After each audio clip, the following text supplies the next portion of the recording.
조갑제 TV 시청자 여러분 안녕하십니까? 2021년 5월 6일 오전 11시 30분입니다.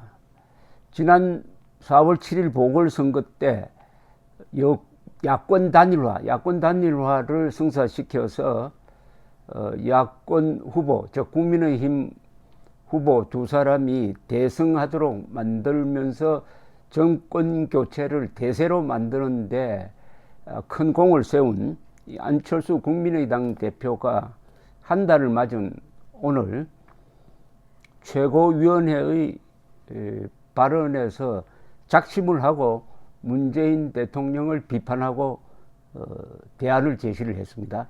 그 모두 발언을 제가 소개를 해드리겠습니다. 안철수 대표의 이야기입니다. 저는 정부 여당이 4.7 보궐선거의 민심을 진심으로 받아들인다면 문재인 정권의 질서 있는 퇴각이 필요하다고 말씀드린 바 있습니다. 질서 있는 퇴각이란 새롭게 일을 벌이기보다는 지난 4년간 이 나라를 갈등과 분열로 몰아넣은 각종 비정상적 행태를 정상으로 돌려놓는 비정상의 정상화를 뜻합니다. 이렇게 시작을 했습니다. 임기를 1년여 남겨놓은 이 정권에 대한 평가는 3대 무능, 3대 비정상으로 요약할 수 있다면서 3대 무능은 소득 주도 성장의 실종, 폭망한 부동산 정책으로 대표되는 경제무능, 대한민국을 백신 빈국으로 전락시킨 백신 무능, 외교 안보에서 방향을 잃고 고립을 자초하는 외교 무능이라고 정리하고 3대 비정상은 거짓과 위선의 내로남불, 자기 편 잘못과 비리면은 무조건 감사는 비정상적 온정주의, 협치는 사라지고 정오와 배제만 남은 비정상 정치라고 규정을 했습니다. 그러면서 취임사 때부터 최근까지도 말로만 하고 한 차례도 실행하지 않았던 협치를 통해 정치를 복원하고 정상화시켜야 한다. 고의적 직무유기가 아니라면은 지금의 나라가 처해 있는 상황은 대통령도 잘 알고 있을 것이다. 그러면서 구체적 대안을 제시를 했습니다. 이제 여당 대표도 새로 뽑혔고 제1야당 원내 지도부도 교체가 되었다. 우선 이번 개각 인사 중에서 국민의 눈높이에 비추어 도저히 받아들일 수 없다고 판단되는 장관 후보자는 과감하게 지명을 철회해야 한다. 그리고 법사위원장을 비롯한 야당 목 국회 상임위원장 자리를 돌려줘야 한다. 비어있는 야당 몫의 국회 부의장도 정상화시켜야 한다라고 주장을 했습니다. 정치는 힘만으로 하는 것이 아닙니다. 힘으로 밀어붙일수록 민심은 그만큼 멀어져 간다는 것을 이번 보궐선거 결과를 통해서 똑똑하게 보지 않았습니까? 실패했던 열린 우리당의 전철을 밟고 있는 것은 아닌지 돌아봐야 합니다. 라고 하면서 이 구체적인 제안을 하나 했는데 그게 민생특별위원회와 포스트 코로나 특별위원회를 구성하자. 이런 상황에서 현금 살포 파퓰리즘을 가지고 공방을 벌일 것이 아니라 무엇이 미래 세대의 부담을 최소화할 수 있는 지속 가능한 민생 대책인지 지혜를 모을 때다. 그래서 여야 공동으로 백신 의회 외교에 나서자라는 제안도 했습니다.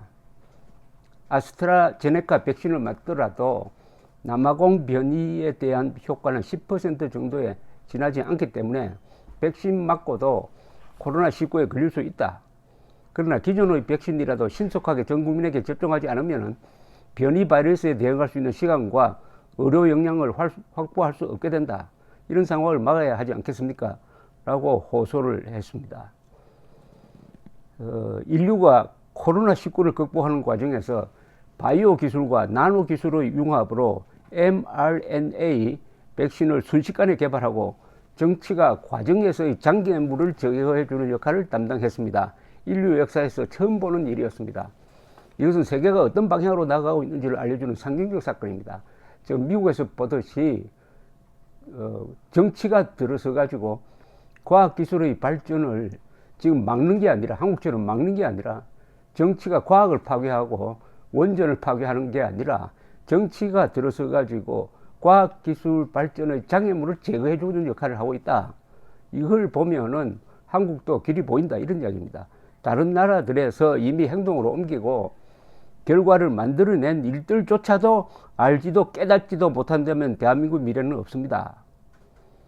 세계는 21세기로 나아가는데 우리만 지난 세기의 진영 정치를 내세우고 권력 장악을 위해 죽창가라 부르며 과거를 붙들고 싸우고 있는 모습입니다.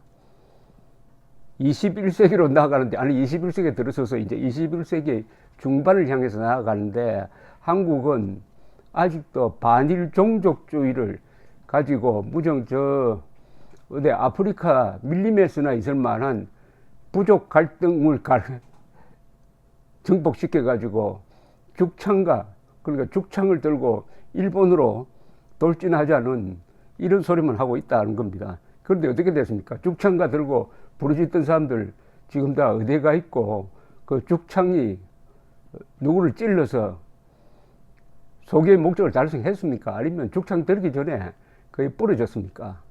이 비유는 절묘한 비유입니다. 세계는 21세기로 나아가는데 우리만 지난 세기의 진영 정치를 내세우고 권력 장악을 위해 죽창가나 부르며 과거를 붙들고 싸우고 있는 모습입니다. 어제는 어린이날이었습니다. 어린이날에 아이들의 환한 웃음을 보면서 지금 대한민국은 미래를 향해 제대로 가고 있는가, 정치는 제 역할을 다하고 있는가를 생각하면서 했던 고민을 말씀드렸습니다. 이 죽창가 이야기가 나와서 말씀입니다. 요새 문재인 정권이 또 반일 선동을 하다가 지금 국내외로 전혀 먹히지 않는 게 하나 있습니다. 후쿠시마 원전, 이른바 오염수의 태평양 방류 문제인데, 그 문제에 대해서는 미국도, 그리고 무엇보다도 국제원자력기구 IAEA도 이거는 건강상 전혀 문제가 없는 것이다 하는 입장을 이미 확인을 했는데, 문재인 정권은 이게 무슨 큰 문제가 되는 것처럼 반일 쪽으로 움직이려고 했더니 한 발도 떼지 못하고 있습니다. 왜냐? 문재인 정권이 그동안 했던 정책 중에 하나가 과학을 부정하는 것이었습니다. 세계에서 가장 안전하고 세계에서 가장 효율적으로 운영되는 대한민국의 원자력 발전소 전체를 사잡아 가지고 이것은 후쿠시마 원전보다도 더 위험하다, 이렇게 선동질을 하면서 탈원전 정책을 펴다가 그 후유증이 얼마나 많습니까?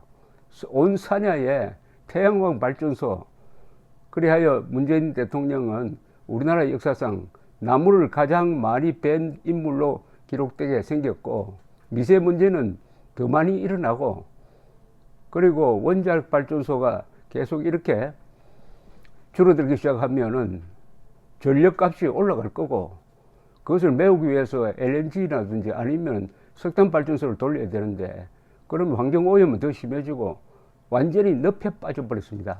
그것을 생생하게 아는 국민들이 이제 과학적인 문제에 관한 한 문재인 정권이 하는 이야기는 믿지 않아야 되겠구나 하는 작심을 했다는 이야기죠.